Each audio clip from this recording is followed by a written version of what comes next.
Good afternoon. It is Friday, June 11th, 2010. Well, today I want to begin a several-part series on the Federal Reserve. Now, I know we've talked about this in past blogs together, but I want this to be a more comprehensive and specific series, and hopefully you'll learn some things, and hopefully I'll learn some things. Because remember, I'm not an economist. I study history, but I have read a lot of Austrian works by Mises and Hayek and so forth. And these are all things that average Americans like you and your family and your friends and myself can understand without having a degree in economics. But the first topic that I want to address in this series is the interest rate. Now, you may have listened to past speeches by Ron Paul in which he states that the Federal Reserve is wrong because it artificially sets low interest rates. And some of you may understand what that means. Others of you might be a little confused as to what that means. So let's tackle that subject today. Now, to begin, let's start with an economy that has no central bank. Because remember, the Federal Reserve, this is a central bank. The Federal Reserve sets the interest rate forever how long the Federal Reserve has kept interest rates at below 1%. Okay, but we're going to look at an economy that has no central bank. It's completely free market. And I've created this chart to explain how the interest rate in a free market with no central bank is determined. And we've got a little chart here. It's very easy to understand. We're going to look at the natural rate of interest. This is the interest rate determined by the free market, not by the central bank. Now, when society as a whole increases its savings, that means that there is more money available for lending, right? With more money available for lending, you're going to see a decline in the interest rate. Okay, so let's say Americans in 2000, we'll say our society's in 2020 and that the Ron Paul revolution worked and that we live in a free society now. So let's say that Americans increased their savings between 2019 and 2020. That increase in savings would lead to a lower interest rate. It would be easier to borrow money. It would not be quite as risky to borrow money because more money is available for lending.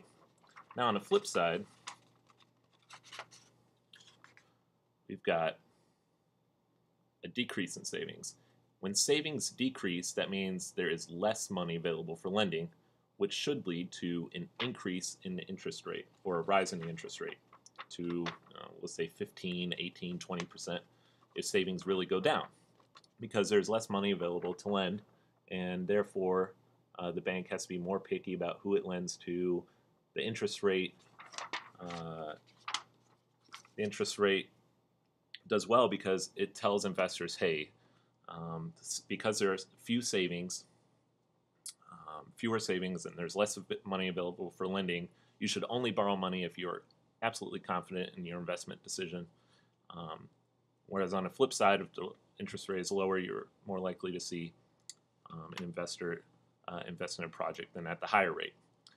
Let's take, for example, an entrepreneur who is starting up a new business, and it's somewhat risky. It's a new idea that he has. He's unsure of it, but he's also excited to try it out. Let's say that in our society, savings are low, and the interest rate is at 15%. Okay, is this entrepreneur likely to take a big risk and borrow money at a high interest rate for his project? Possibly, if he's very confident in it. But if he's unsure of that project, if he's not sure about how well it's going to do, he's less likely to borrow that money at the high interest rate. On the flip side, that same entrepreneur, if he was living in a society with high savings, with a lot of money available for lending, the interest rate is low, he's more likely to borrow that money. Let's say interest rate's at 5%. Obviously, he's more likely to borrow the money and invest in that project at 5% interest rate than at 15% interest rate. That's the free market. The free market, I mean, it's really beautiful how it works. And it all has to do with savings. Now, let's rewind back to 2010. Are Americans saving in 2010? In 2011, let me rewind. Have Americans been saving for the last 10 years? Generally, the answer is no. Savings have declined. Barack Obama has encouraged Americans to spend rather than save. George W. Bush encouraged Americans to spend rather than save. And Americans have taken these two presidents up on their offer. And so savings have been very low for the last decade. This means that the natural rate of interest right now should be way higher than what it is. The Federal Reserve has kept interest rates below 1%. Interest rates should be much, much higher because there's not enough savings to provide the capital to lend. And that's where the Federal Reserve comes in. So Federal Reserve, instead of adhering to this natural rate of interest, says, okay, what we'll do is we'll stimulate the economy by keeping interest rates really low. And that way, people will be more likely to start up businesses, start up projects, and that will kickstart the economy, so forth. This is another form of price fixing because it's not the free market at work here. How does the Federal Reserve keep interest rates low?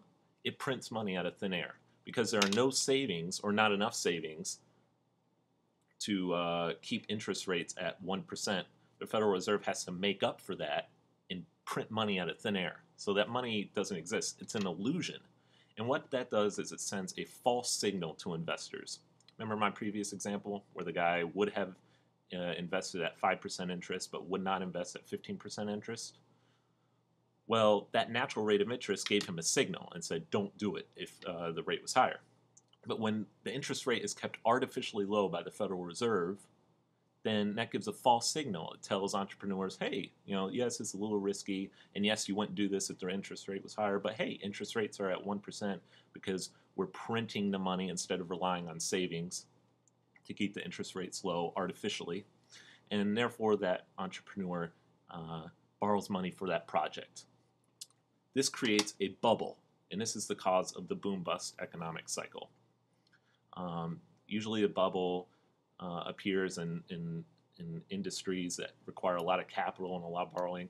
The housing bubble is a big one. It's construction, various big projects like that is usually where the bubble forms. And the artificially low interest rate creates that bubble. So that leads to several years of prosperity. And then all of a sudden it just crashes like it did in 2008. Because all of a sudden these businesses, these people who had borrowed money with the false illusion that there was enough capital to sustain their investment, all of a sudden they find out that this was all phony, this was a false illusion, and their businesses go bankrupt. You have a general collapse of the economy. This is the business cycle. And it's exactly why we need to abolish the Federal Reserve, because the Federal Reserve has a monopoly over interest rates. We need to allow interest rates to be decided by the free market. Now, whenever you are debating an Obama supporter and you talk about why the economy collapsed in 2008, they're very quick to blame the free market. Oh, capitalism was to blame. The free market was to blame. But again, the Federal Reserve artificially keeping interest rates low is the opposite of a free market. It's price controlling. It's a price control mechanism. It is government intervention into the economy because the government has sanctioned the Federal Reserve with this power to set interest rates. So, in other words, again, this is very simple. You don't need a degree to understand this. The natural rate of interest versus the Fed's artificially low interest rates. When the Fed keeps interest rates low, that produces almost a drunken state in the economy. I'm sure most of you at some point in your lives have gotten drunk before. When you're drunk, what do? You make bad decisions, you do stupid things, but at the time it makes sense. At the time you don't realize what you're doing. Oh yeah, this is great. It's the same thing in a bubble. Investors make bad decisions, entrepreneurs borrow money they shouldn't borrow, and then when a crash occurs, that's the hangover. And the hangover is that rude awakening that, oh wait, these interest rates were way too low. So the solution is to stop drinking in the first place, stop keeping interest rates artificially low, and allow the free market to determine the proper rate of interest. That's all I have for you today, and I will see you for part 2 next week.